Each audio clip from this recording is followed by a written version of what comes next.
Thing? Why are you smiling, huh? Oh, Why you know no, what you missed? You saw what happened, yeah? I saw some of what happened. Honestly, I was doing an interview with Scott Horton right before this, so I was Take kind of. take that smile. Take that smile off your face. Don't smile. What are you Well, smiling for, Brandon? I'm a happy guy. I have a sunny disposition no matter what's going on in this godforsaken world. Do you know what just happened, yeah?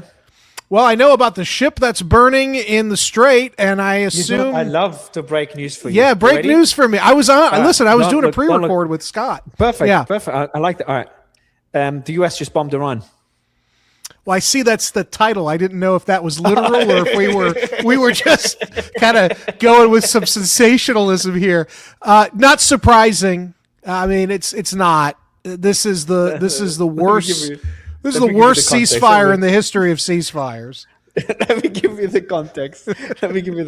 So, CENTCOM put out a statement. So first, let me take you back to yesterday. Yesterday, what happened was a big power struggle.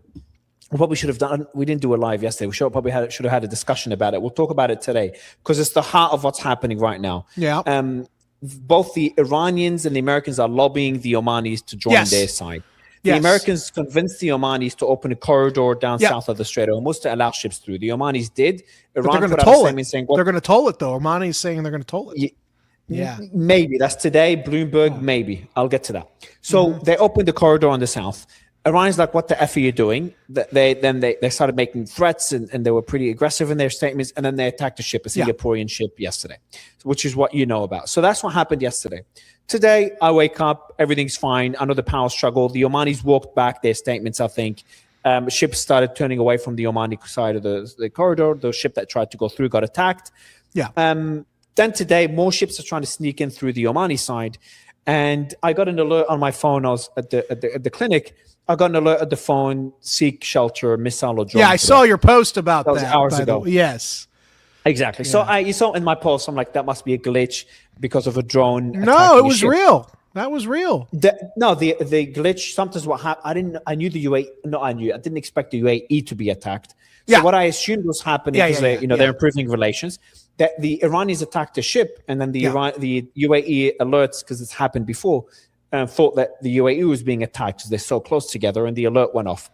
Then, so that was my guess, and then the UAE put out a statement saying, ignore the alert, hinting it was a glitch. And then we got information right now that, yes, a ship was attacked. That's in the last few minutes. So IRIB said that 5 hours ago, when I got the alert, Iran fired warning shots from Siri County towards violating vessels in the Strait of Hormuz. Also today, 2 missiles were also fired from Karpan Island. I think that's what triggered the alerts towards the Strait of Hormuz. Yeah. So that's what happened today. Yesterday, they attacked a ship. Today, they attacked more ships. And then Axios puts out an alert when I was doing my last live, reported that the U.S. military has executed strikes in the vicinity of the Strait of Hormuz. Yeah. And that was before that there were reports of explosions, in Sirik. And there were reports of a few explosions in Sirik. Didn't make much of them. Like maybe they're firing at drones, maybe unexploded munitions. And lastly, and I'll get your commentary, is CENTCOM put out a statement saying the U.S. forces carried out strikes against Iranian missiles and drone storage sites, as well as coastal radar facilities in response to yesterday's Iran attacks on the Singaporean flag cargo ship in the Strait of Hormuz. CENTCOM said yesterday's drone strike on the commercial vessel violated the ceasefire and threatened freedom of navigation. It added that the U.S. forces continue to coordinate the safe passage of commercial shipping through the strait and remain deployed to ensure compliance with the agreement with Iran. Brandon Weichert. Well, I would take everything CENTCOM says and ignore it because they're not giving you the full story ever. The Israelification of the U.S. government is complete. We now lie like they do as well. Look, the bottom line here is this is a ceasefire for a non-war war. That's what you're talking about here. I think Chaz Freeman put it even better than that, though. Chaz Freeman, who is a professional diplomat, he called it recently a ceasefire with Israeli characteristics. So that's what you're seeing play out here. And nothing good is going to come of this. I think you do agree with me, if I remember correctly. Whatever happens with the next 60 days or less now, I don't think there's going to be any lasting peace deal at the end of this thing. I think this thing is, is being held together on a spit and polish. I think what's happening is the ceasefire is not a ceasefire. It's being used to rearm. This is a momentary pause to rearm and reload and reacquire targets. The problem the U.S. faces, though, in my opinion, is we're coming down to the end of our arsenal.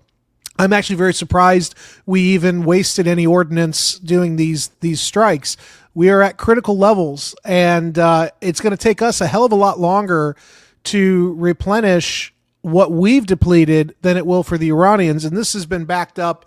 There's a Financial Times piece about a month ago where the U.S. intelligence services admitted publicly that actually we didn't really destroy the defense industrial capabilities of Iran, because most of those capabilities are underground beneath all that granite in those mountains, and we can't get to them. And so whatever we blew up yesterday, I can assure you it's what the Iranians wanted us to blow up. We are blowing up. Sorry, whatever we blew up yesterday. What are you referring to? I'm sorry, today, not this afternoon. Yes, I'm sorry. Where's this afternoon? Brandon, it's a few minutes ago.